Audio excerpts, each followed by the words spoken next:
కాదండి, 2వ అధ్యాయం అండి, క్షమించండి. దానియేలు 2వ అధ్యాయము 14వ వచనం. దానియేలు 2nd chapter 14th verse.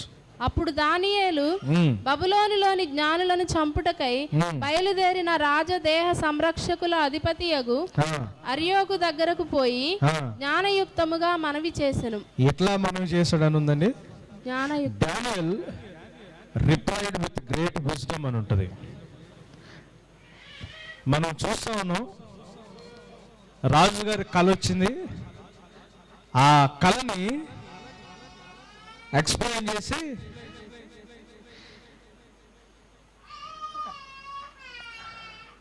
రాజుగారు అక్కడున్న ఆ రాజ్యంలో ఉన్న పెద్ద పెద్ద వాళ్ళందరినీ పిలిపించాడు, జ్ఞానం కలిగిన వాళ్ళందరినీ, జాతకాలు చెప్పే వాళ్ళని పిలిపించాడు. పిలిపించి ఏమన్నాడంటే, నాకు ఒక కళ వచ్చింది, ఆ కళ నుంచి నేను బాగా డిస్టర్బ్ అయిపోయాను, మీరు ఆ కళ ఏంటో నాకు చెప్పి ఆ కళ యొక్క భావాన్ని, ఇంటర్ప్రిటేషన్ చెప్పమని రాజుగారు అడిగినప్పుడు, అక్కడున్న వాళ్ళు ఆ కళని చెప్పి కళ యొక్క భావాన్ని చెప్పడంలో ఫెయిల్ అయినప్పుడు రాజుగారు ఏం చేయడం చూసాం మనం, వాళ్ళందరినీ చంపేమని ఆజ్ఞ పంపించాడు రాజు. అయితే మనం ఇంతకుముందు నేర్చుకున్నది ఏంటంటే, స్పిరిచువల్ ఇష్యూస్లో ఎక్స్పీరియన్స్ పనిచేయదని. రాజుగారు కేవలం అక్కడున్న సీనియర్స్ని మాత్రమే ఆ విషయాన్ని అడిగాడు, కానీ అందరిని అడగలేదనే విషయాన్ని మనం చూస్తా ఉన్నాం.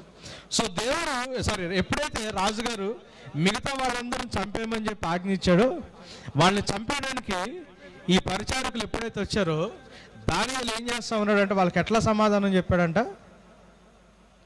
Daniel answered them with great wisdom అని ఉంది. చూడండి, జ్ఞానోక్తముగా వాళ్ళకి జవాబు ఇచ్చాడంట. దానియేలు గురించి కొన్ని విషయాలు మనం జాగ్రత్తగా నేర్చుకోవాలండి. ఏంటంటే, గమనించండి, యెహెజ్కేలు దానియేలు బబులోనులోకి వెళ్ళిన కొంతకాలానికి ఈయన కూడా బబులోనికి వస్తాడు. యూదా దేశంలో వాళ్ళని ఈ బబులోను రాజు చెరలోకి తీసుకెళ్ళిపోతాడు, క్యాప్టివిటీలోకి తీసుకెళ్ళిపోతాడు.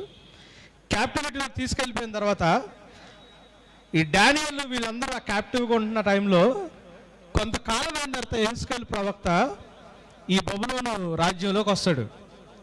దానియేలు కంటే యాక్చువల్గా వయసులో పెద్దోడు యెహెజ్కేలు. అయితే ఈ యెహెజ్కేలు దానియేలు గురించి కొన్ని సత్యాలు మనకు బైబిల్లో రాశాడు. దానియేలు అంట జ్ఞానయుక్తంగా జవాబిచ్చాడంట. He answered with great wisdom అని మన బైబిల్లో కనిపిస్తూ ఉంటుంది. మనం దానియేలు గురించి స్టడీ చేస్తూ ఉంటే మనకు కొన్ని సత్యాలు తెలుస్తాయి. యెహెజ్కేలు గ్రంథం చూడండి, 14వ అధ్యాయం చూడండి. యెహెజ్కేలు 14, 12 నుంచి 14 దాకా చదవండి. యెహెజ్కేలు గ్రంథం, Ezekiel 14th chapter 12 to 14 verses. మరియు యెహోవా వాక్కు నాకు ప్రత్యక్షమై ఇలాగు సెలవిచ్చెను, నరపుత్రుడా, ఏ దేశమైతే విశ్వాసఘాతకమై నా దృష్టికి పాపము చేసినదో దానికి నేను విరోధినై ప్రాణాధారమగు ఆహారము లేకుండా చేసి కరువు పంపించి మనుషులను పశువులను నిర్మూలము చేయుదును.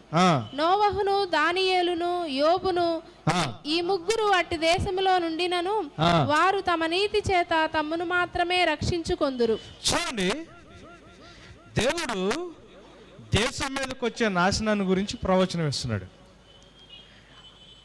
విశ్వాసఘాతకులుగా వీళ్ళు ఉన్నారు, అంటే నమ్మక ద్రోహులుగా వీళ్ళు ఉన్నారు. ఈ దేశాన్ని నేను నాశనం చేయబోతున్నానని చెప్తా 14వ వచనాలు ఏమన్నాడు?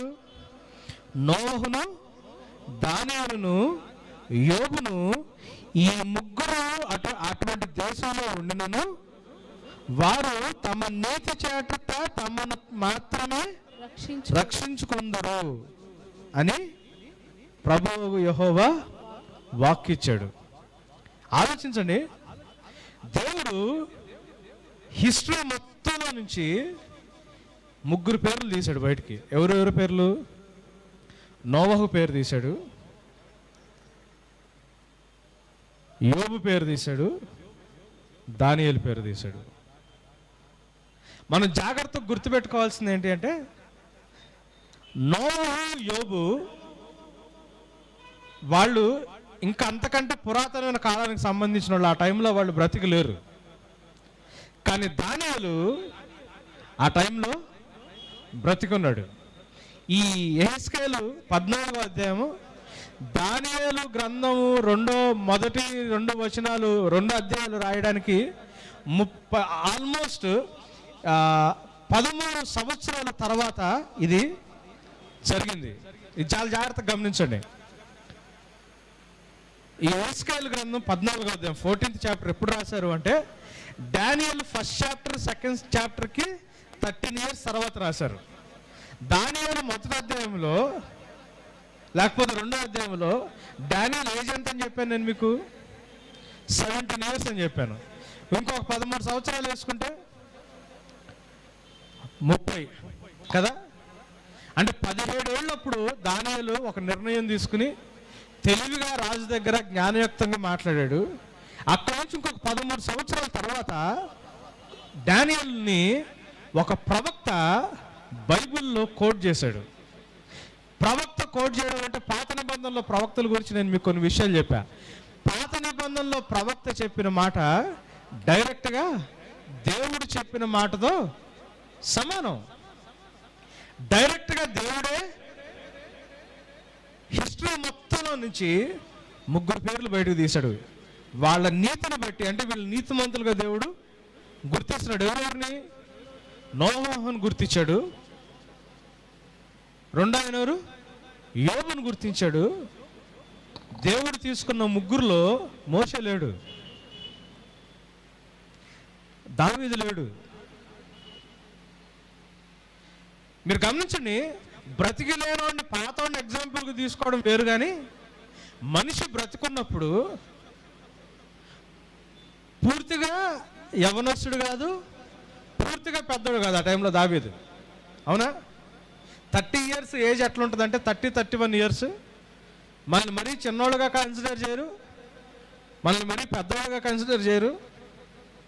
సైకాలజిస్టులు ఏమని చెప్తారంటే 30 నుంచి 33-35 సంవత్సరాలు ఆ టైం అంట మనిషి సైకలాజికల్గా చాలా వీక్గా ఉంటాడంట. ఎందుకంటే అటు యంగ్ ఏజ్కి సంబంధించినోడు కాదు, యవనస్తుడికి సంబంధించినోడు కాదు, అటు పెద్దలకు సంబంధించిన కాదు, విచిత్రమైన ఏజ్లో ఉంటుంది. కొన్నిసార్లు కన్సిడర్ చేస్తారు, కొన్ని ఏరియాస్లో వాళ్ళని కన్సిడర్ చేయరు.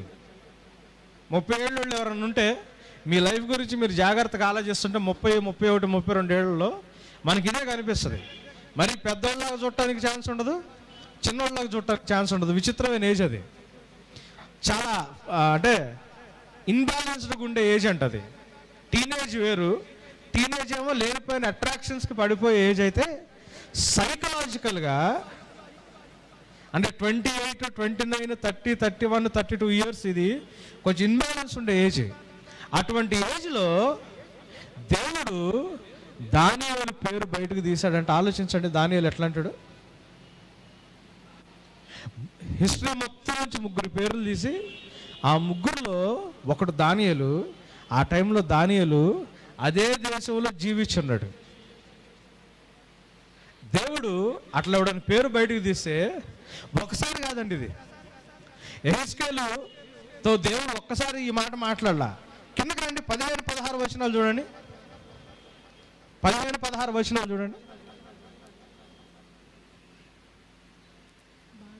బాటసారులు సంచరింపకుండా ఆ దేశం నిర్జనమై పాడగునట్లు నేను దాని మీదకి దుష్ట మృగములను రప్పించగా ఆ 3 దానిలో ఉండినను ఆ దేశము పాడైపోవును. ఏ 3? మళ్ళీ నోవహు, యోబు, దానియేలు.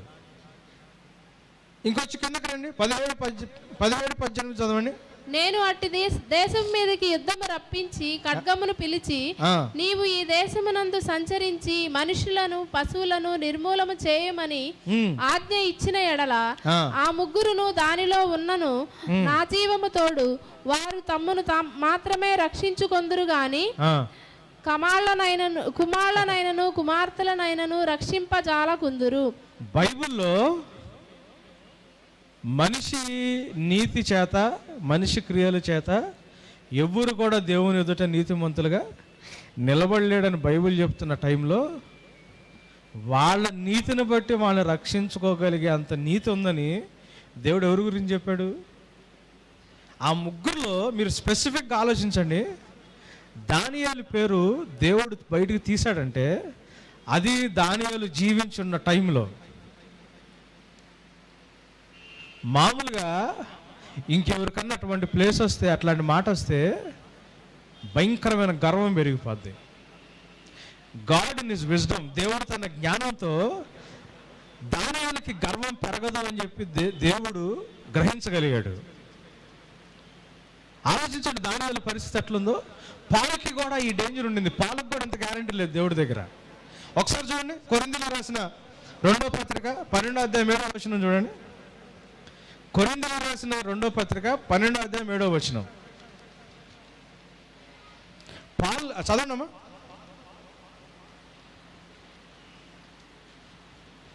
కొరింథీయులకు రాసిన 2వ పత్రిక 12వ అధ్యాయం 7వ వచనం. నాకు కలిగిన ప్రత్యక్షతలు బహు విశేషముగా ఉన్నందున నేను అత్యధికముగా హెచ్చిపోకుండా నిమిత్తము నాకు శరీరములో అది ఆ కాలం భాష.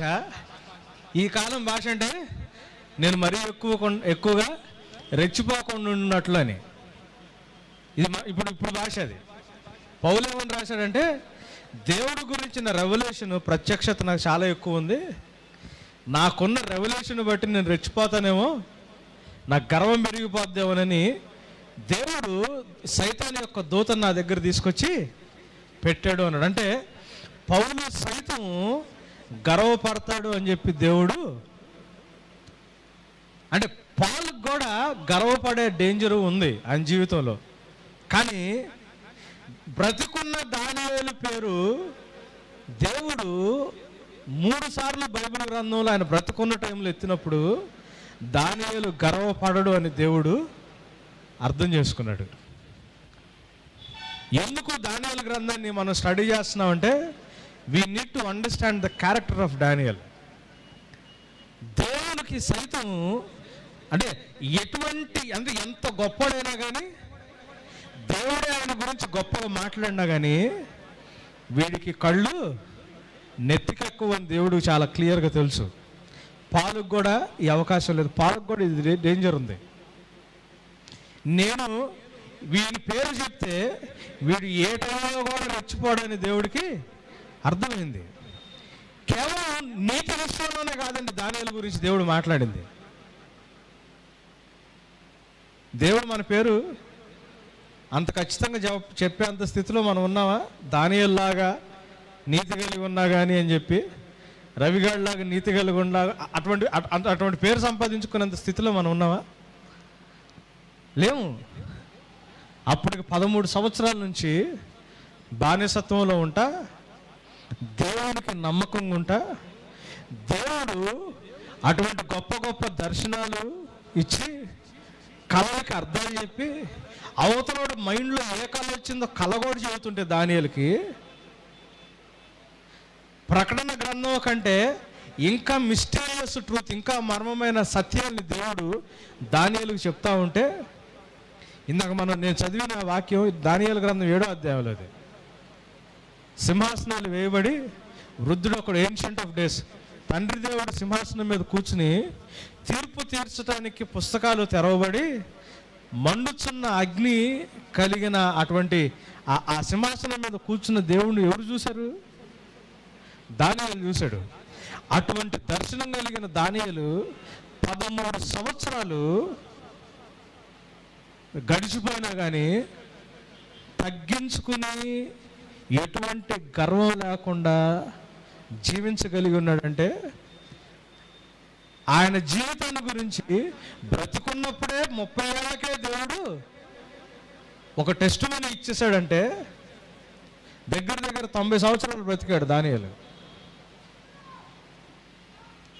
30 ఏళ్ళకే ఎప్పుడు సదాకాలం నిలిచిపోయే వాక్యంలో దానియేలు పేరు దేవుడు ఇంక్లూడ్ చేయడానికి దేవుడు ఇంక్లూడ్ చేశాడంటే, దానియేలు గురించిన కాన్ఫిడెన్స్ ఎంత ఉందో చూడండి దేవుడికి. ఆయన ఇంకప్పటికీ సింహాల బోన్లో పడలా దానియేలు, ఇంకా అది రాలా. అది పెద్ద ముసలోడు అయిన తర్వాత సింహాల బోన్లు వేసింది దానియేల్ని, యవ్వనస్తుడు ఉన్నప్పుడు కాదు. దగ్గర 90 సంవత్సరాలు బ్రతికాడు దానియేలు. 30 సంవత్సరాలకే మిగతా 60 సంవత్సరాల జీవితంలో కూడా ఈయన గర్వపడ్డు నీతిమంతుడిగా జీవిస్తాడని దేవుడు ముందుగానే గుర్తించాడంటే దానియేలు యొక్క కమిట్మెంట్ని ఒకసారి ఆలోచించడానికి ప్రయత్నం చేయండి. ఏంటి దానియేలులో ఉన్న స్పెషాలిటీ?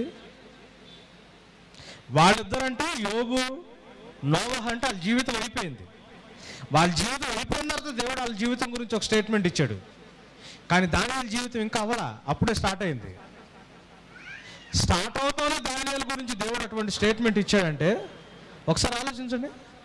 ఏముంది స్పెషాలిటీ దానియేలులో? నీతిమంతుడిగా మాత్రమే కాదు. యెహెజ్కేలు గ్రంథం 28 అధ్యాయంలోకి వెళ్ళండి. 28 అధ్యాయము ఒక విచిత్రమైన చాప్టర్ ఇది. ఫస్ట్ 10 వర్సెస్, మొదటి 10 వచనాలు యాంటీ క్రైస్ట్ గురించి, క్రీస్తు విరోధి గురించి ప్రవచనం అయితే 11వ వచనం నుంచి 29వ వచనం దాకా, 11th వర్స్ నుంచి 29th వర్స్ దాకా సైతాను యొక్క చరిత్రది. ఒకే అధ్యాయంలో 2 చూపించబడ్డాయి. మొదటి 10 వచనాలు యాంటీ క్రైస్ట్ యొక్క ప్రాఫెసీ, క్రీస్తు విరోధి గురించిన ప్రవచనం. 11వ వచనం నుంచి 29వ వచనం దాకా, 11th వర్స్ నుంచి 29th వర్స్ దాకా సైతాను గాడు ఎలా పడిపోయాడో సైతాను యొక్క చరిత్రది.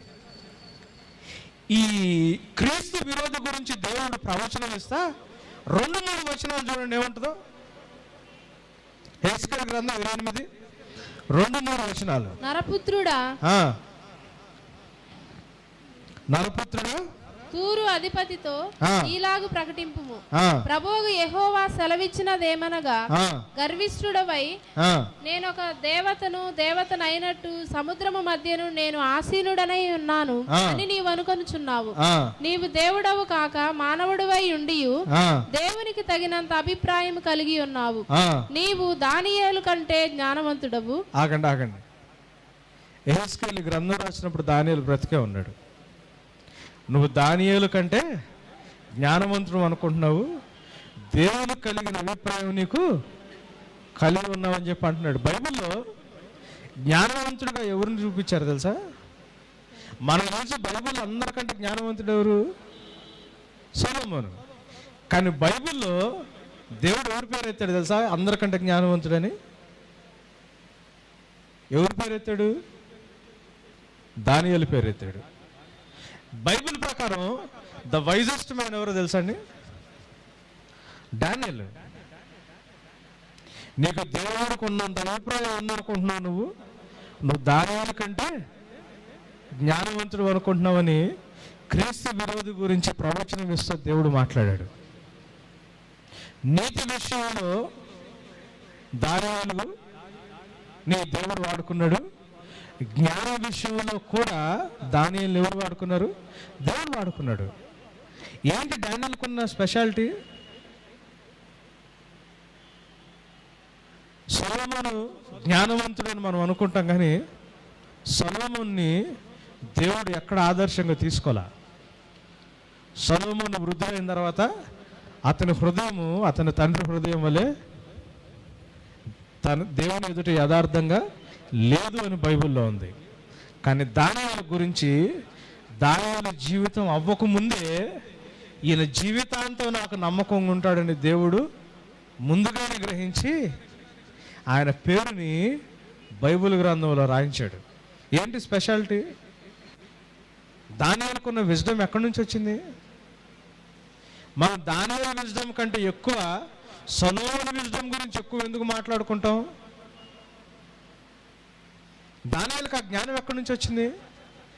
దానియేలుకి అటువంటి జీవితం ఎక్కడి నుంచి వచ్చింది? దానికి మూలం ఏంటో గమనించరా? ఎవరైనా చెప్పగలరా దానికి మూలం ఏంటో? కీర్తన గ్రంథానికి వెళ్ళిపోండి. 111వ అధ్యాయము 10వ వచనం.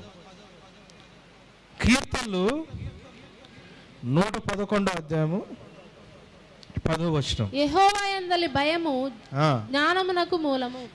యెహోవా యందలి భయము జ్ఞానమునకు మూలము. విజ్డమ్కి కారణం ఏంటి? యెహోవా యందలి భయము. సొలొమోన్ని దేవుడు దీవించినప్పుడు అందరికంటే జ్ఞానవంతుడికి దీవించాడా లేదా? తర్వాత తర్వాత తర్వాత తర్వాత ఏమైపోయాడు సొలొమోను? ఏమైపోయాడు? పడిపోయాడు. అంటే ఏమై ఉంటుంది సొలొమోనులో? కారణం గమనించండి, ఏమై ఉంటుంది? దేవుడికే భయము పోయి ఉంటుంది.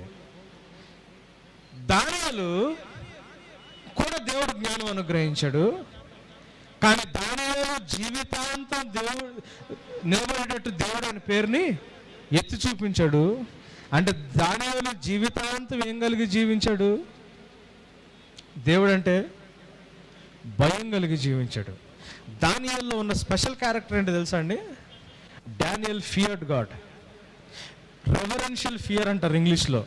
భక్తితో కూడిన భయం. ఇప్పుడున్న క్రైస్తవత్వంలో ఉన్న పెద్ద లోపం ఏంటి తెలుసా? మనకున్న పెద్ద డ్రాబ్యాక్ ఏంటి తెలుసా? క్రిస్టియన్స్గా మీకు అంటున్నా నేను, మనకి అంటున్నా నేను, దేవుడు అంటే భయము లేదు. దేవుడు అంటే దేవుడి పట్ల కలిగి ఉండాల్సిన ఆ రెవరెన్స్ క్రైస్తవులుగా మనకి లేదు. క్రైస్తవేతరులు నిజ దేవుణ్ణి కాకుండా వేరే దేవుడిని ఎవరిని ఆరాధించే వాళ్ళు ఉంటే దేవుని బొమ్మ దగ్గరికి వెళ్ళటానికి కూడా వాళ్ళు స్నానం చేసి వాళ్ళు క్లీన్ చేసుకోవడానికి ట్రై చేసి భయంతో వణుగుతో దేవుడి దగ్గరికి వెళ్ళటానికి ప్రయత్నం చేస్తారు.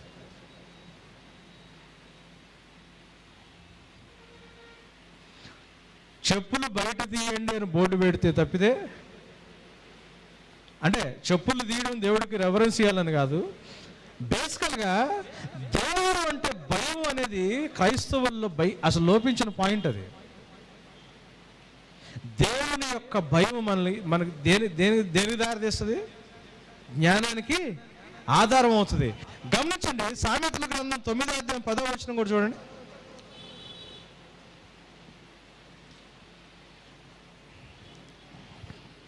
సామెతల గ్రంథం 9వ అధ్యాయం 10వ వచనం. యెహోవా యందు భయభక్తులు కలిగి ఉండుటయే జ్ఞానమునకు మూలము. ఇంకా వేరే యెహోవా యందు భయభక్తులు కలిగి ఉండుటయే అని ఉంది. జ్ఞానం రెండు రకాలుగా ఉంటుంది.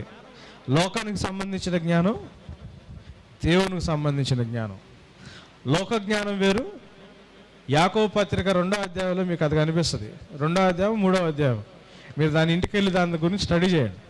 పరలోకం నుంచి వచ్చే జ్ఞానం వేరు, ఈ లోకానికి సంబంధించిన జ్ఞానం వేరు.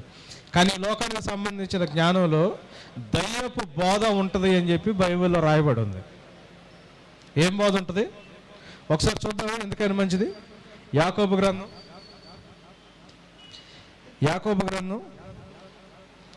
3వ అధ్యాయం పట్టుకుంటాను.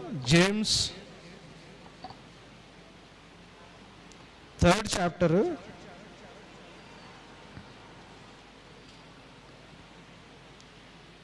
15వ వచనం చూడండి.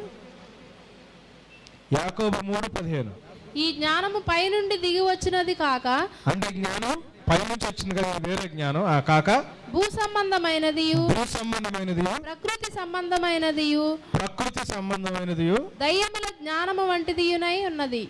ఈ లోకానికి సంబంధించిన జ్ఞానంలో ఎటువంటి దేనికి పోలికగా ఉంటుంది?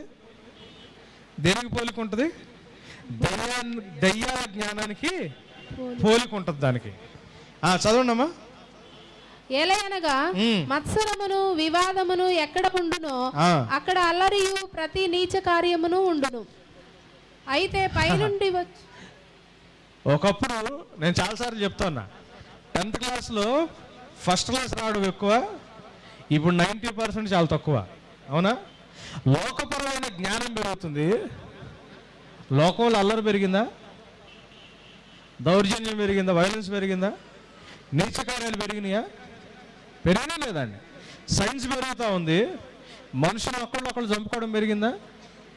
మోసం చేసుకునే పద్ధతులు మారిపోయి, అంటే ఇంకా ఒకళ్ళొకళ్ళు మోసం చేసుకుని ఒకళ్ళొకళ్ళు నాశనం చేసుకుని ఎక్కువైందా తక్కువైందా? అది ఏ జ్ఞానం నుంచి? అది పైనుంచి దిగొచ్చే జ్ఞానం కాదు. మనం ఏ జ్ఞానం కోసం కష్టపడతాం? ఏ జ్ఞానం రావాలి మన పిల్లల కోసం అని మనం కష్టపడతాం? ఏ జ్ఞానం కోసం చర్చిలు సైతం వదిలిపెట్టి కష్టపడతాం? ఏ జ్ఞానం కోసం? దేవుని వాక్యాన్ని సైతం వదిలిపెట్టి ఏ జ్ఞానం కోసం కష్టపడతాం మనం? ఆ జ్ఞానం నుంచి జరిగే లాభం ఏంటి?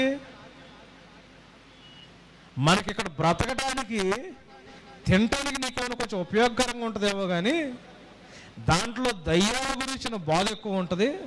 దయ్యాల జ్ఞానానికి సంబంధించి ఉంటుంది.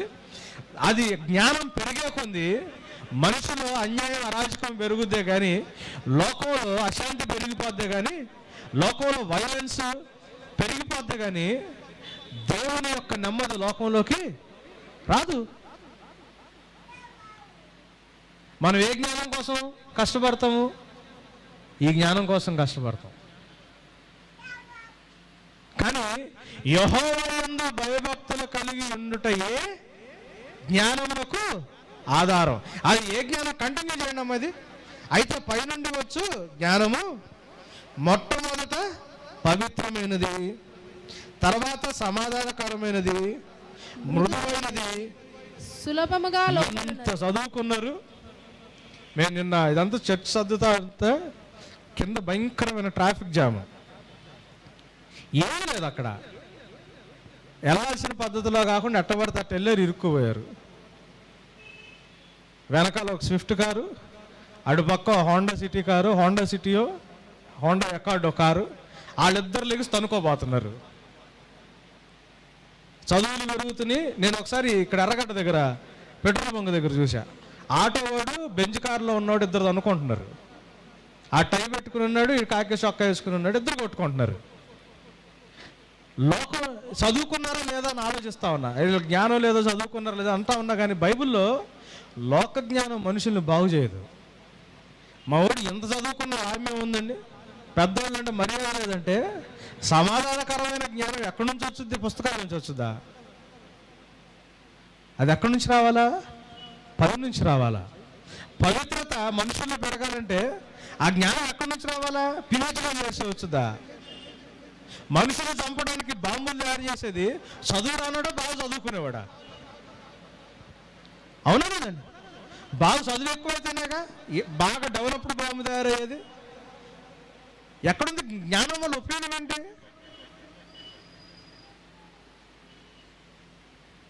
లోకానికి సంబంధించిన జ్ఞానం కంటే పైనుంచి వచ్చే జ్ఞానం అంటే మొట్టమొదట పవిత్రమైందంట, సమాధానకరమైందంట, మృదువైందంట, సులభముగా లోబడుతుందంట.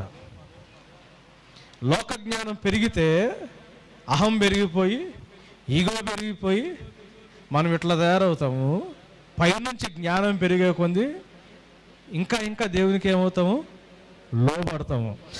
ఎన్ని సంవత్సరాలైన దానియేలుకి నిలబడటానికి కారణం ఏంటి తెలుసా? నిలబడటానికి కారణం ఏంటి తెలుసా? లోబడటానికి కారణం ఏంటి తెలుసా?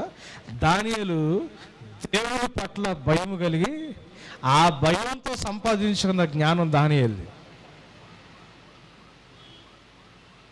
10 సంవత్సరాల్లో 15 సంవత్సరాల్లో 10 సంవత్సరాల్లో కూడా అవసరం లేదు, 4-5 సంవత్సరాల్లో మనుషుల్లో మార్పు వచ్చేస్తుంది.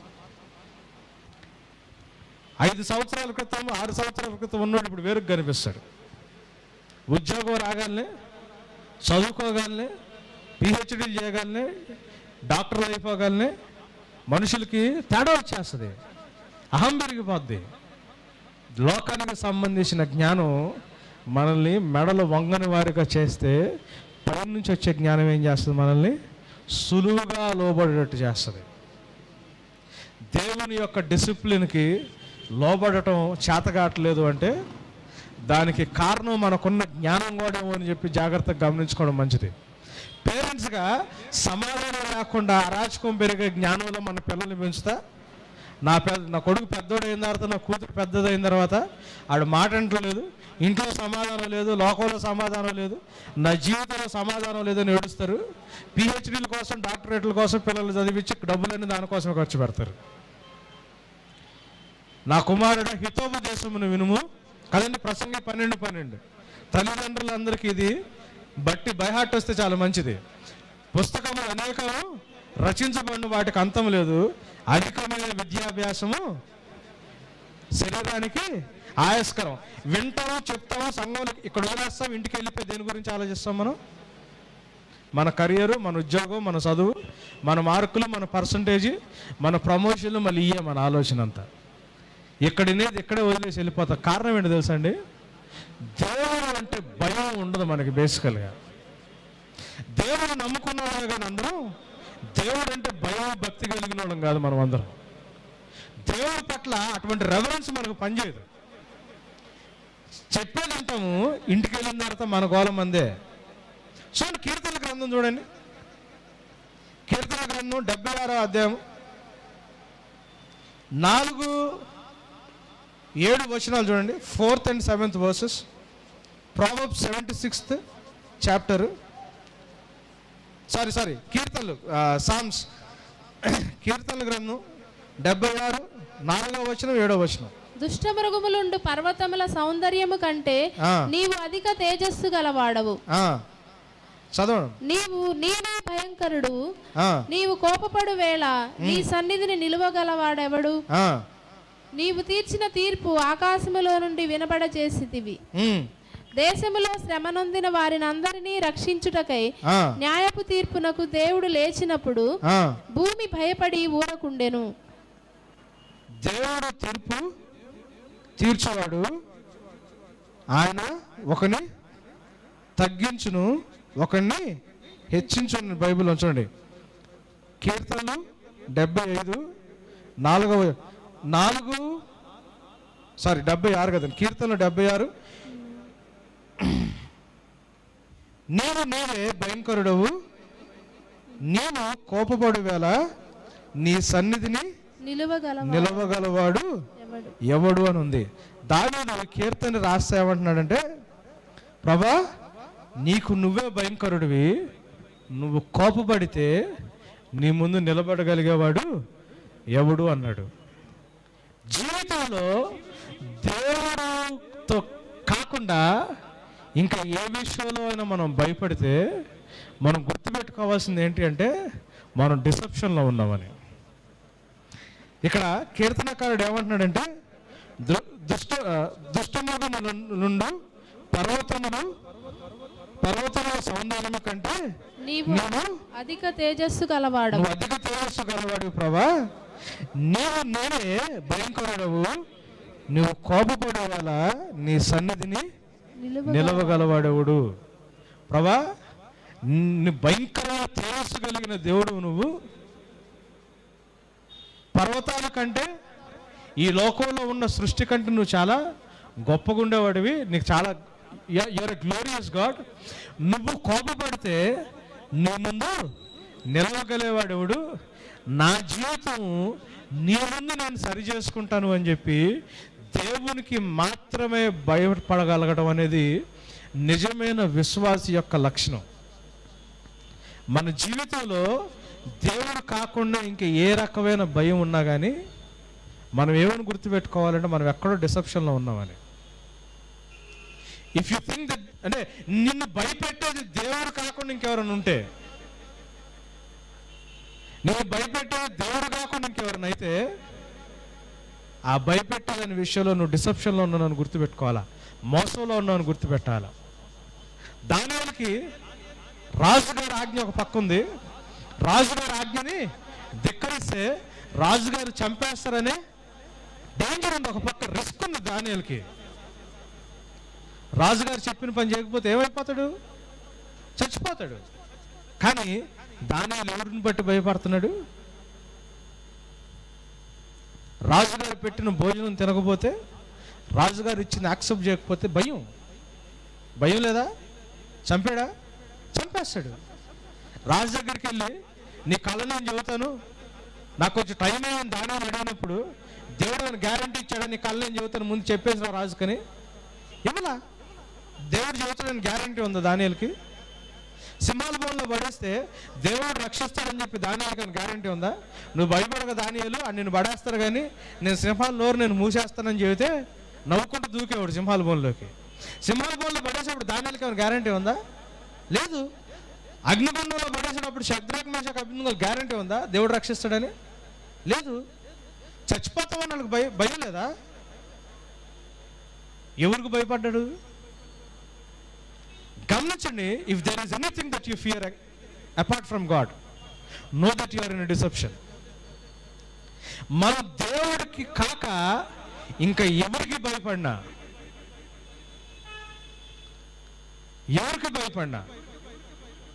దేవుడి ముందు నేను నిలబడాల్సి వస్తుంది అన్న భయం మన హృదయాన్ని పట్టుకోకపోతే ఇంకెవరికి భయపడినా.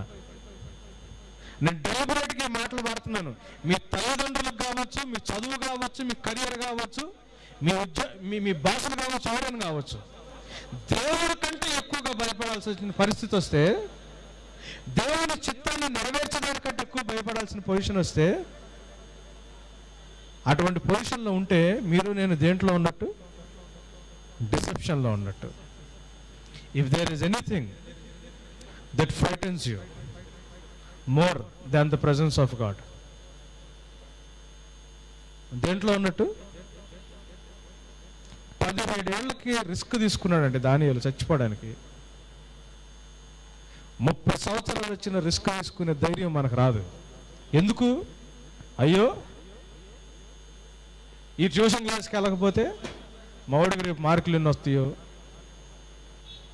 వీడు చదువుకోకపోతే రేపు పొద్దున్న వీడేమవుతాడో, దేవుడి కోసం స్టాండ్ తీసుకుంటే మా ఇంట్లో ఎన్ని కష్టాలు వస్తాయో, దేవుడి కోసం నిలబడితే మా ఆయన దగ్గర ఎంత ప్రాబ్లం వస్తుందో, మా ఆయన దగ్గర ఎంత ప్రాబ్లం వస్తుందో, క్రైస్తవుడిగా నేను ప్రకటించుకుంటే నాకు ఆఫీసులో ఎన్ని కష్టాలు వస్తాయో,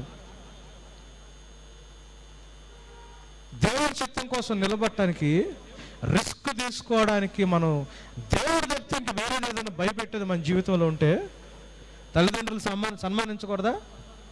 సన్మానించాలా. కానీ ఎవరికి భయపడాలా? ఎంతవరకు సన్మానించాలా? ఒక నాకంటే ఎక్కువ తన తల్లి కానీ తండ్రి కానీ ప్రేమిస్తే నాకు పాత్రుడు కాదు. పిల్లలంటే ప్రేమ కలిగి ఉండాలా? పిల్లల కోసం ఆలోచించాలా. కానీ ఎంతవరకు ఆలోచించాలా? ఒక నాకంటే ఎక్కువ తన కొడుకును కానీ కూతురుని కానీ ప్రేమిస్తేవాడు నాకు పాత్రుడు కాదన్నాడు. జీవితం గురించి ఆలోచన ఉండాలా? మన భవిష్యత్తు గురించి మనకు ఆలోచన ఉండాలా? కానీ ఎంతవరకు ఉండాలా? ఒకటి తన జీవితాన్ని ప్రేమిస్తే దాన్ని కోల్పోతాడు అన్నాడు. నీ ఫ్యూచర్ గురించి నీ ఆలోచన కావచ్చు, తల్లిదండ్రుల పట్ల నీకున్న గౌరవం కావచ్చు, పిల్లల పట్ల మనకున్న ప్రేమ కావచ్చు, ఏది కూడా దేవుని ప్రేమను క్యాన్సిల్ చేసి అంతగా ఉండకూడదు. సో దేవుని పట్ల మనకున్న భయాన్ని క్యాన్సిల్ చేసి అంత ఉండకూడదు. దేవుని భయం కంటే దేవుని ముందు తీర్పు తీర్చగల దేవుడు ప్రభా, నేనే భయంకరుడవు, నీవు కోపపడగల నీ సన్నిధిని నిలబడగలవాడెవడు? మనిషి కోపపడితే నా శరీరానికే నష్టం, అధికారికి కోపపడితే నాకు ఉద్యోగానికి నష్టం, తల్లిదండ్రులు కోపపడితే నా భవిష్యత్తుకే నష్టం. కానీ నువ్వు కోపపడితే శరీరాన్ని నాశనం చేసేవాడిని వాటి కాదు భయపడాల్సింది. ఏమని చెప్పాడు దేవుడు బైబిల్లో?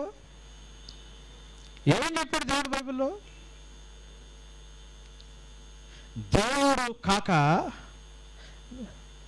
ఇంకా ఏదైనా నీ జీవితంలో లేకపోతే మన జీవితంలో మనల్ని భయపెడుతుంటే సైతాన్ గాడి మోసం ఎక్కడో మన మైండ్లో పనిచేస్తుందని, ఎక్కడో మోసంలో ఉన్నామని. ప్రతి నిమిషం డేంజర్ దానియేలుకి. ప్రతిరోజు ఎనిమి క్యాంప్లో ఉన్నాడు, శత్రువు దగ్గర ఉన్నాడు. పాకిస్తాన్లోనో ఆఫ్ఘనిస్తాన్లోనో గన్ను పెట్టుకుని కూర్చుంటే వాళ్ళ మధ్యలో కూర్చున్నట్టు ఉంటుంది. ఎంత భయంకరం!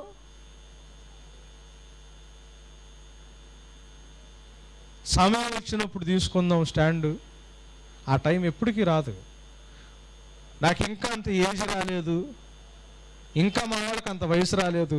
17 ఏళ్ళకే దేవునికి మాత్రమే భయపడి, ఎందుకు దేవుడు బ్రతికున్న దానియేలు పేరు తీసుకోగలిగాడంటే, దేవుడికి ఏం కనిపించుంటుంది దానియేలులో? వీడు నేనంటే భయపడుతున్నాడు అన్న లక్షణం కనిపించుంటుంది. God saw that fear. ఆ రెవరెన్షియల్ ఫియర్, ప్రభా నీవు భయంకరుడివి, నువ్వు కోప్పడితే నీ ముందు నిలబడగలిగేవాడు ఎవడు? నేను ఇంకెవరికి భయపడను ప్రభా, వాళ్ళు ఏదో నాశనం చేస్తారేమో, ఒకవేళ నేను అలా మాటలకి నేను నిలబడకపోతే నా జీవితంలో కొన్ని మాత్రమే నష్టపోతానేమో, కానీ ఎల్లుండి దాకా నాకు అవునా కదండి, ఎప్పుడో జీవితం గురించి, ఎప్పుడో లైఫ్ గురించి, మన లైఫ్ అప్పుడు దాకా గ్యారంటీ అనుకుని ఆ గ్యారంటీ కలిగి, అవునా కదండి, 5 సంవత్సరాలు ఇంకా బ్రతుకుతాము, 10 సంవత్సరాలు ఇంకా బ్రతుకుతాము, పెద్దోళ్ళు అయిన తర్వాత వాళ్ళు ఎట్లా అంటే అప్పుడు దాకా బ్రతుకుతామని మనకేంది గ్యారంటీ? ఆ గ్యారంటీ నుంచి అప్పుడు ఎట్ట బ్రతకాలి, అప్పుడు ఏమి ఇబ్బంది పెడతాయో అది భయం మనకి. కానీ ఈరోజు రేపో దేవుడు నన్ను పిలిస్తే వెళ్ళిపోవాలా? నరులారా తిరిగి రండి అని దేవుడు మనుషుల్ని పిలుస్తున్నాడు. ఒకవేళ పిలుపు నాకు ఈరోజు వస్తే, నేను ఈరోజు దేవుడి ముందు నిలబడితే, ఆయన ముందు నేను నిలబడటానికి నాకు ధైర్యం లేదని ఈ రోజు గురించి ఆలోచించే క్రైస్తవత్వం లేదు, పోయింది. అది ఎప్పుడో మన జీవితం గురించి ఆలోచించేది క్రైస్తవత్వం కాదండి.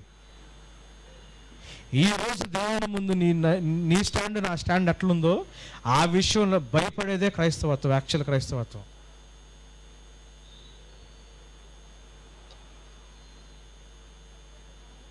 యాకోబు గ్రంథంలోనే ఒక రిఫరెన్స్ ఉంటుంది, నాకు ఎవరైనా హెల్ప్ చేస్తారా? గాడ్స్ విల్ అని చెప్పమంటాడు. ఎక్కడది? యాకోబు గ్రంథం చూడండి. రేపేం జరగబోతుందో నీకేం తెలుసు? నువ్వంత ఖచ్చితంగా ఎట్లా మాట్లాడుతున్నావు అంటాడు దేవుడు. 4వ అధ్యాయము 15th వర్స్ చదువుతారమ్మా. కనుక ప్రభువు చిత్తమైతే మనము బ్రతికి ఉండి ఇది సారీ 13వ వచనం నుంచి చదవండి.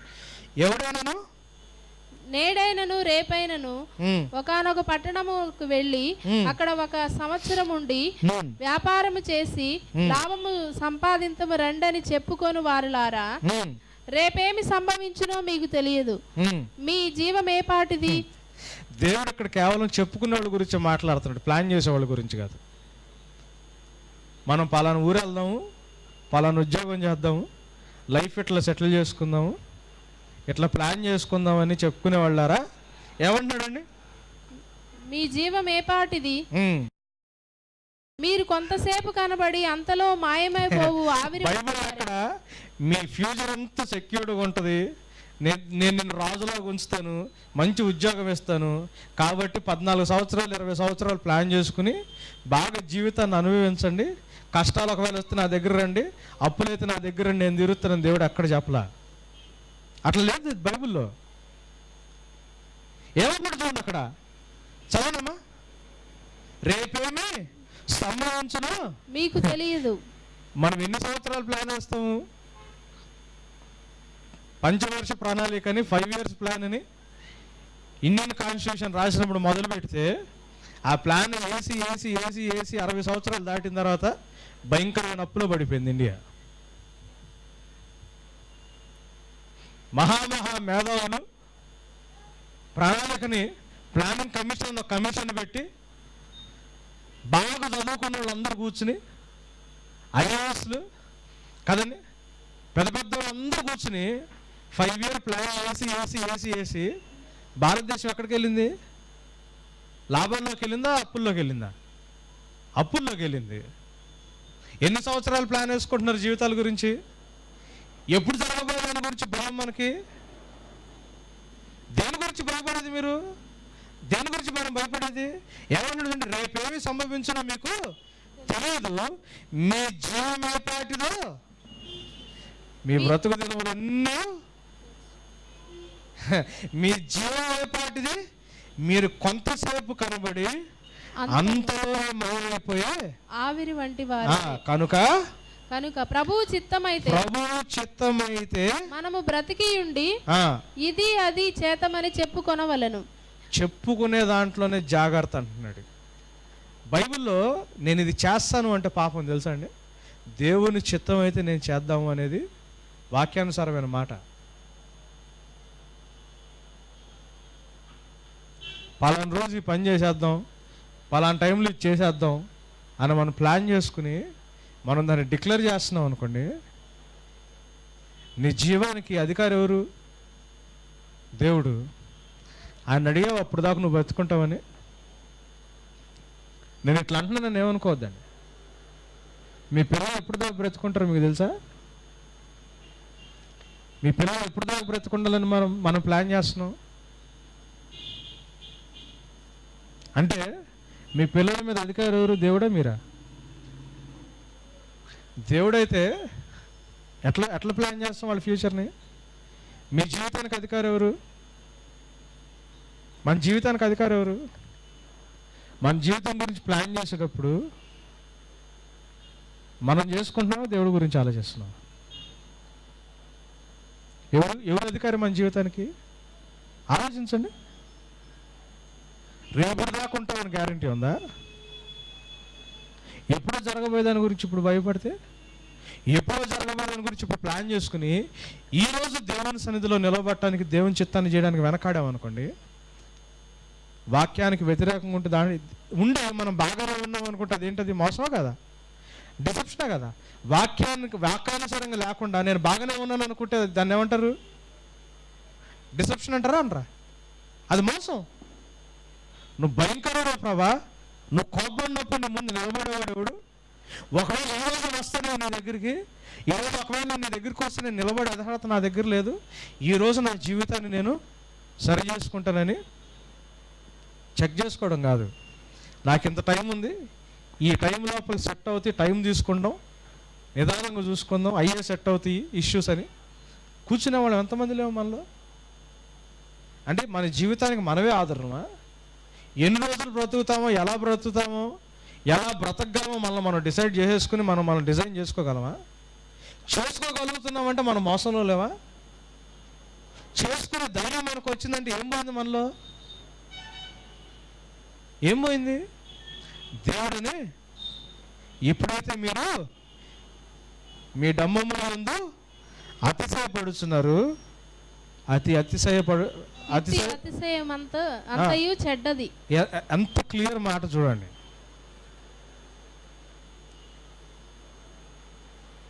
మన పిల్లల భవిష్యత్తు కోసం కష్టపడి డబ్బులు తీసుకొచ్చి బ్యాంకులో వేస్తే వాళ్ళ ఫ్యూచర్ బాగుంటుంది అన్న ఆలోచన మంచిదా చెడ్డదా? వాక్యానుసారంగా వాడు ఈరోజు కష్టపడి చదువుకుని ఇంకో 3 సంవత్సరాలు డిగ్రీ తెచ్చుకుంటే వాళ్ళ లైఫ్ బాగుంటుంది అని ప్లాన్ చేసుకోవడం ఆలోచన మంచిదా చెడ్డదా? వాక్యానుసారమైన ఆలోచన గమనించండి. దానియేలు రాజుగారిని వ్యతిరేకిస్తే రేపు నా పరిస్థితి ఏంది? మిగతా వాళ్ళందరూ కాంప్రమైజ్ అయిపోయి జీవించేస్తున్నారు. రాజు నన్ను స్పెషల్గా పిలిచాడు, నాకు తినడానికి ఆయన ఫుడ్ ఇస్తున్నాడు, వండుకోవడానికి ఆయన బెడ్ ఇస్తున్నాడు, గొప్ప బిల్డింగ్ ఇస్తున్నాడు. ఈరోజు నేను దీన్ని కాదంటే రేపు నా పరిస్థితి ఏంటి అని దానియేలు ఆలోచించినట్టయితే దానియేలు మోసంలో పడిపోయాడు. సొలొమోను చేసిన పెద్ద తప్పేంటో తెలుసా అండి? వాళ్ళ అన్నం చూశాడు. ఎవరిని? అబ్షలోముని.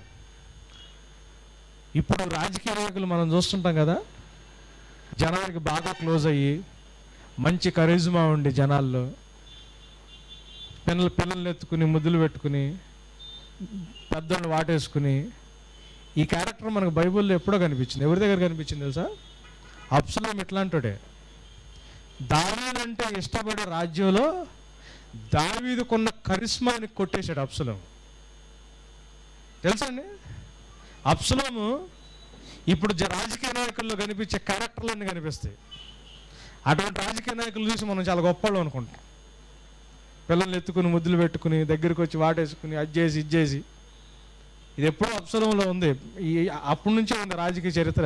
నీతి ఇట్లాంటి నీతి చాలా ఫేమస్ అయిపోయాడు అబ్షలోము. సింహాసనాన్ని సంపాదించుకోవడం చాలా కష్టపడ్డాడు. ఆ ప్రాసెస్లో ఏమైపోయాడు? చచ్చిపోయాడు. అట్లాంటి అన్నను ఒక అన్నం చూశాడు. సొలొమోనుకి ముందు ఇంకొక అన్న దావీదు ముసలాడు అయిపోయి చనిపోయే టైంలో, ఆ ఏజ్లో ఉన్నప్పుడు ఆయనకైనా రాజుగా ప్రకటించుకుని విందు స్టార్ట్ చేసేస్తాడు. విందు స్టార్ట్ చేస్తే సొలొమోను వాళ్ళ అమ్మను నాతాను కలిసి ఒక చిన్న మతలబు చేసి దావీదు దగ్గరికి వెళ్ళి సొలొమోను రాజుకు చేస్తారు. అక్కడ ఇంకొక రాజకీయం జరుగుద్ది బైబిల్లో. దావీదు తన రాజ్యాన్ని కాపాడుకోవడానికి యుద్ధాలు చేసి చేసి చేసి మందిరాన్ని కట్టడానికి యోగ్యత ఆ రక్తశక్తమైన రక్తాన్ని బట్టి దేవుడు ఏం చేశాడు, మందిరాన్ని కట్టే తీసాడు. సో సొలొమోనుకి ఏం కనిపించాడు, రాజ్యాన్ని నిలుపుకోవడానికి కష్టపడిన దావీదు మందిరాన్ని ఆ ధన్యతను కోల్పోయాడు.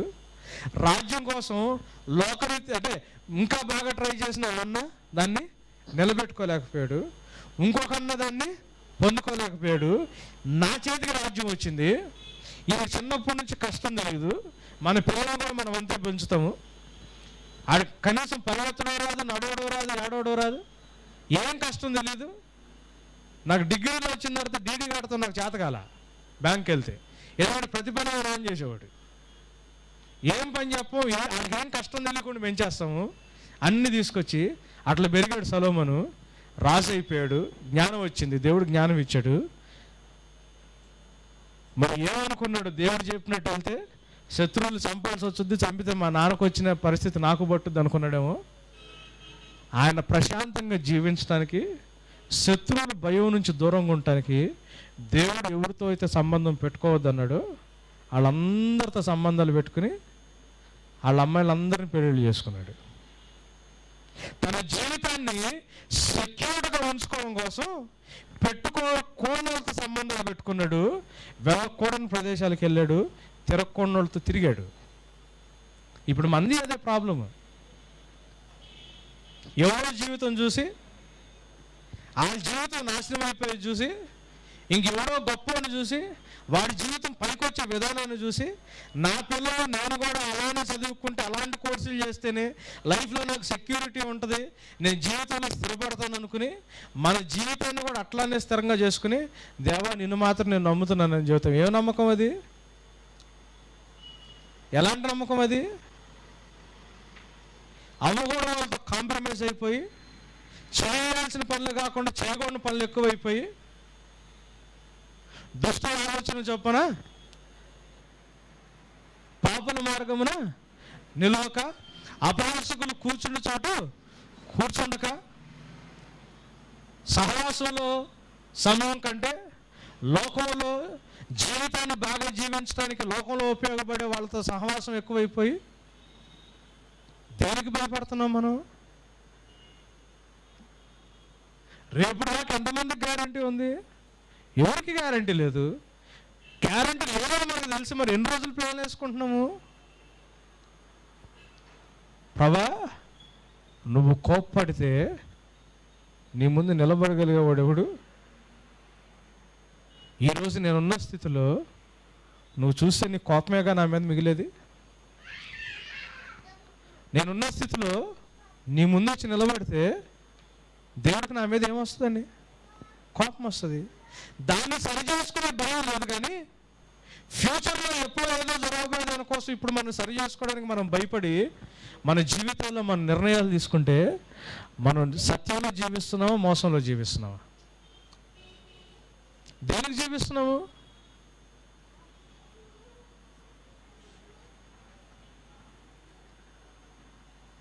సంవత్సరంలో చచ్చిపోతారు, క్యాన్సర్ వచ్చిందంటే భయపడతారు. రేపటి దాకా నీకు గ్యారంటీ లేదని దేవుడి జీవితం మాత్రం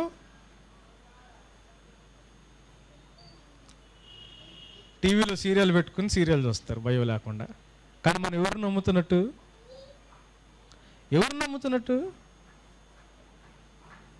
సంవత్సరాలు చచ్చిపోతాను, క్యాన్సర్ వచ్చిందని డాక్టర్ చెబితే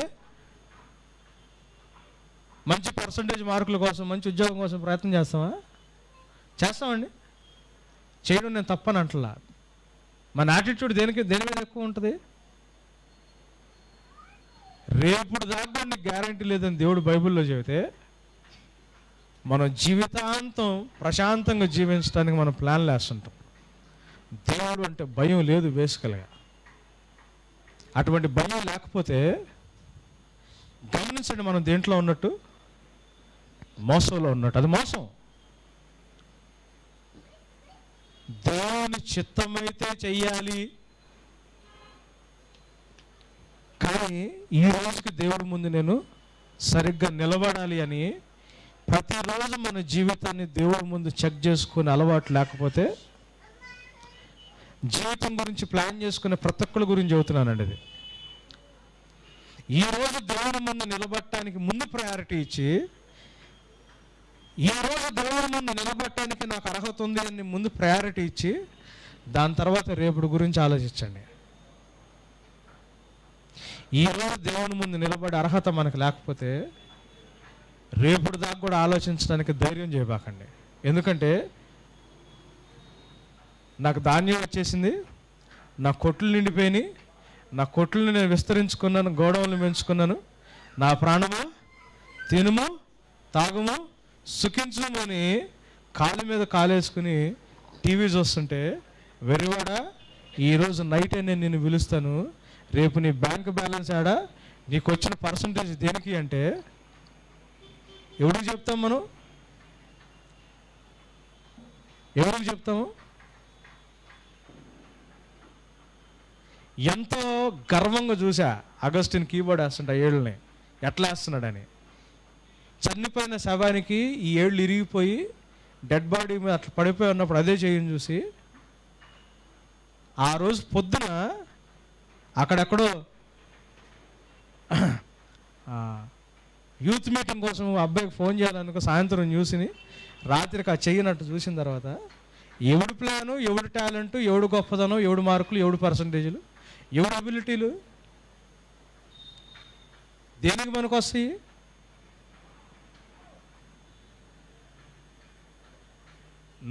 నోరు తెరిచి చూసేవాళ్ళు కీబోర్డ్ వేస్తుంటే ముక్కు మూసుకుని డెడ్ బాడీ దగ్గరికి వచ్చి వాసన చూస్తాం మొదలుపెట్టారు. ఎవరికి గ్యారంటీ? దేనికి? ప్రభా, నువ్వు కోప్పడితే నీ ముందు నిలబడగలిగేవాడు ఎవడు? ఈరోజు దేవుని సన్నిధి నిన్ను నన్ను దర్శిస్తే ఆయన కోప్పడతాడా? మెచ్చుకునే స్థితిలో ఉన్నారా మనం? ఒకవేళ కోప్పడతాడని తెలిసి దేవుడంటే భయం లేకుండా జీవితంలో ఇంకా వేరే రకమైన భయం ఏమైనా ఉందనుకోండి మన జీవితాల్లో, మనం దేంట్లో ఉన్నట్టు? మోసంలో ఉన్నట్టు. గమనించండి, కొన్ని విషయాలు మనం చూసి దీన్ని క్లోజ్ చేస్తాం. చూడండి, యెషయా గ్రంథం 8వ అధ్యాయం చూడండి, 12-13 వచనాలు. యెషయా గ్రంథం 8వ అధ్యాయం 12-13 వచనాలు. ఐజాయా 8:12-13.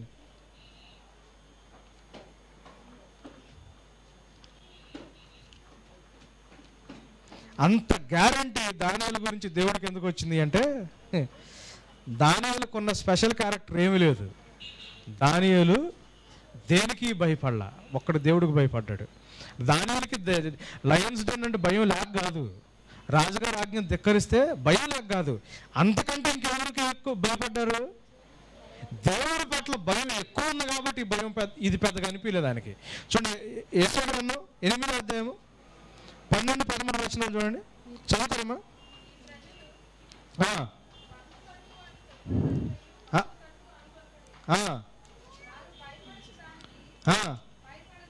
ఏమంటున్నాడండి?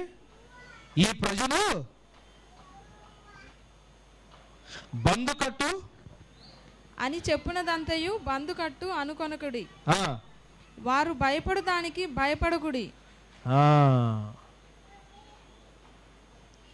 ఇంగ్లీష్లో ఎవరైనా చదువుతారు నాన్న 12th verse? చదువు నాన్న. Will be the end of you. Will be the end of you. Do not fear anything except the Lord Almighty.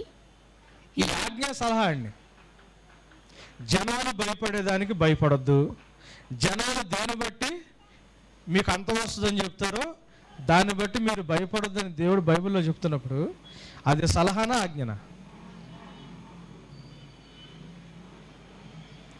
జనాలు దేనికి భయపడితే మీరు దానికి భయపడ్డారు అనుకోండి.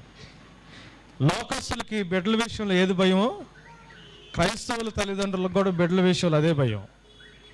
లోకంలో ఉన్న యవ్వనస్తులకి చదువు గురించి కెరీర్ గురించి ఎట్లాంటి భయం ఉంటుందో దేవుళ్ళు ఉన్న యవనస్తులకు కూడా చదువు గురించి, కెరియర్ గురించి అదే భయం. మనకున్న భయాలు ఎక్కడి నుంచి వస్తున్నాయి మనకి? ఎవరిని చూసి ఆ భయాలు? ఎవరిని చూసి భయపడాలా? ఎవరిని చూసి భయపడాలా? సైన్యములకు అధిపతి యెహోవాయే పరిశుద్ధుడు అనుకునిడి మీరు భయపడవలసిన వాడు ఆయన అనలేదు, ఆయన అన్నాడు. ఆయన కోసమే దిగులు పడవలను, అప్పుడు ఆయన మీకు పరిశుద్ధ స్థలముగా ఉండును. దేవుడు మీ జీవితాల్లో,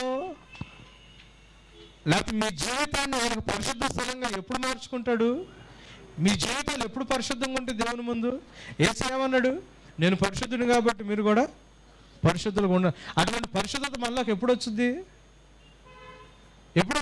13వ వచనం చూడండి. సైన్యములకు అందరం కలిసి చదువుదామండి. 13వ వచనం అందరం కలిసి చదువుదామా? సైన్యములకు యెహోవాయే పరిశుద్ధుడు అనుకొనుడి, మీరు భయపడవలసిన వాడు ఆయనే, ఆయన కోసమే దిగులు పడవలెను, అప్పుడు ఆయన మీకు పరిశుద్ధ స్థలముగా ఉండును. ఎప్పుడు మన దిగులు ఎవరి గురించి ఉండాలా? దేవుని గురించి ఉండాలా. మన భయం ఎవరి గురించి ఉండాలా? దేవుని గురించి ఉండాలా.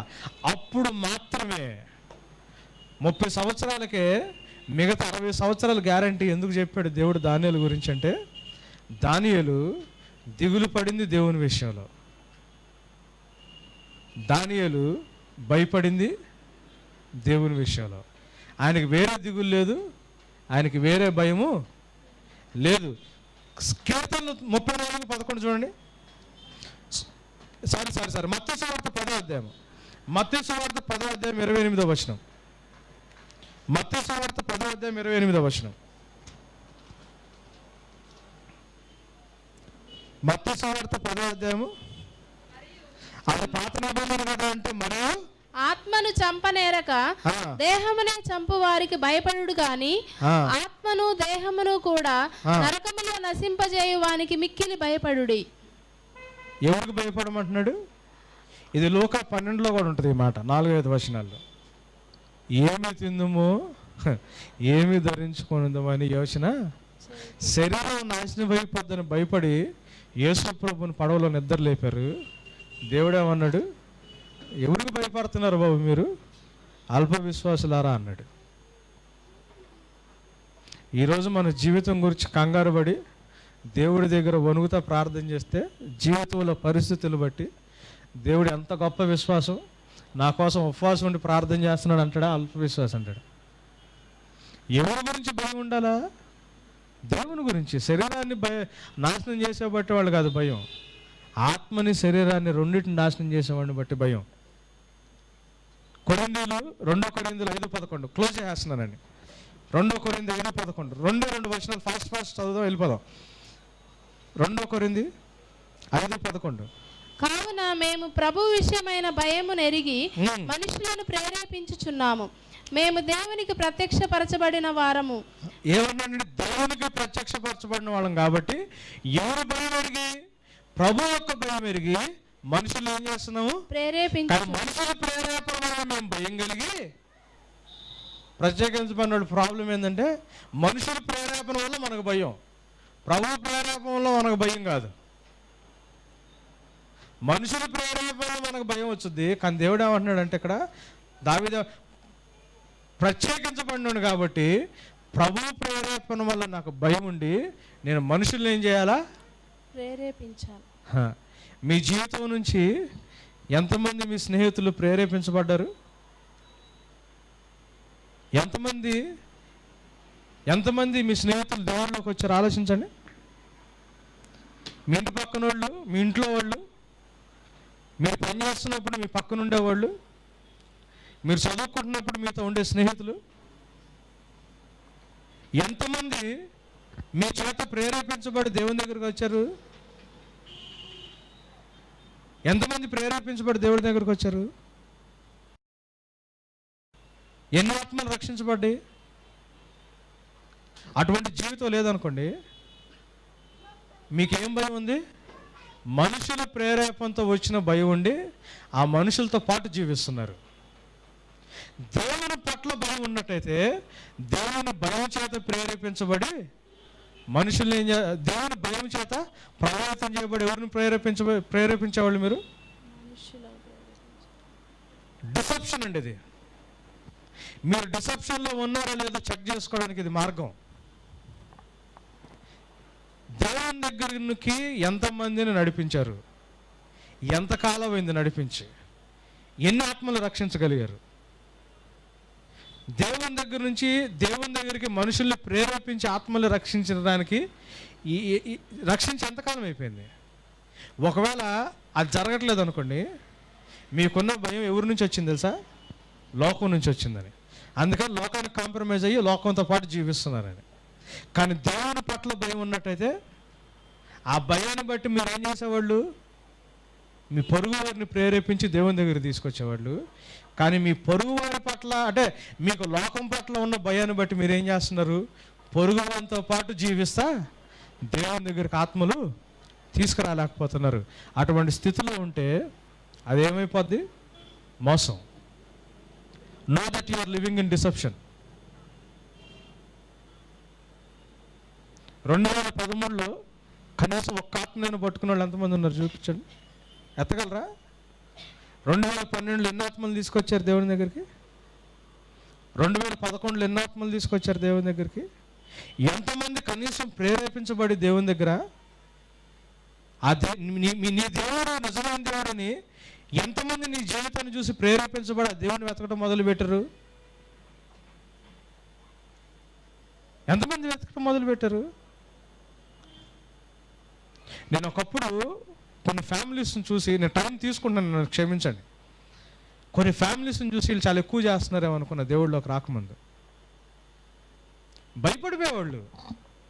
మామూలుగా ఆదివారం పబ్లిక్ ఎగ్జామ్కి ఆదివారం చర్చి పొద్దున పబ్లిక్ ఎగ్జామ్కి ఆపేసి చర్చికి పంపించిన పేరెంట్స్ ఉన్నారు. అట్లాంటి కుటుంబాలు తెలుసు నాకు. వీళ్ళు కొంచెం ఓవర్ చేస్తున్నారు అనుకున్నాను నేను. నేను ఏ భయం చూస్తున్నారు? నీ ఫ్రెండ్స్, నీ చుట్టుపక్కల వాళ్ళు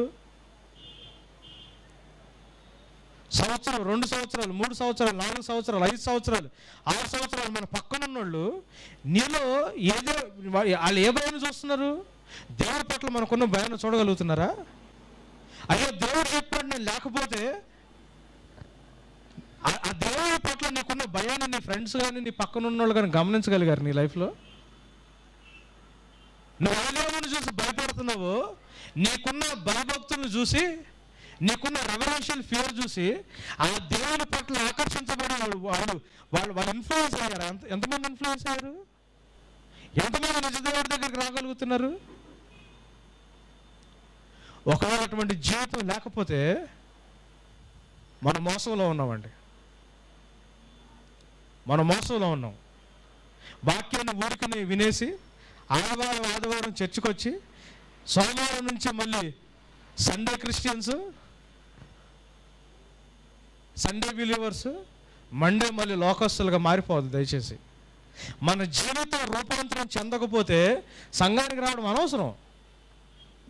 ఎవరంటే భయం? నేను ఏ భయాన్ని చూస్తున్నారు నీ స్నేహితులు? నీ జీవితాన్ని ఎవరిని బట్టి నువ్వు సరి చేసుకు ఏ భయాన్ని చూస్తున్నారు? మన చుట్టుపక్కల దేని బట్టి ప్రేరేపించబడుతున్నారు? నీ దేవుని పట్ల నీకున్న భయభక్తులను చూసి నీ చుట్టుపక్కల వాళ్ళు ప్రేరేపించబడకపోతే మన జీవితం క్రైస్తవ జీవితం కాదండి. క్రైస్తవులుగా మోసపోయి జీవిస్తున్న జీవితం. బల్లారాధనలోకి వెళ్తున్నాం. దేవుని దగ్గర మన జీవితాన్ని సరి చేసుకోవడానికి ప్రయత్నం చేద్దాం.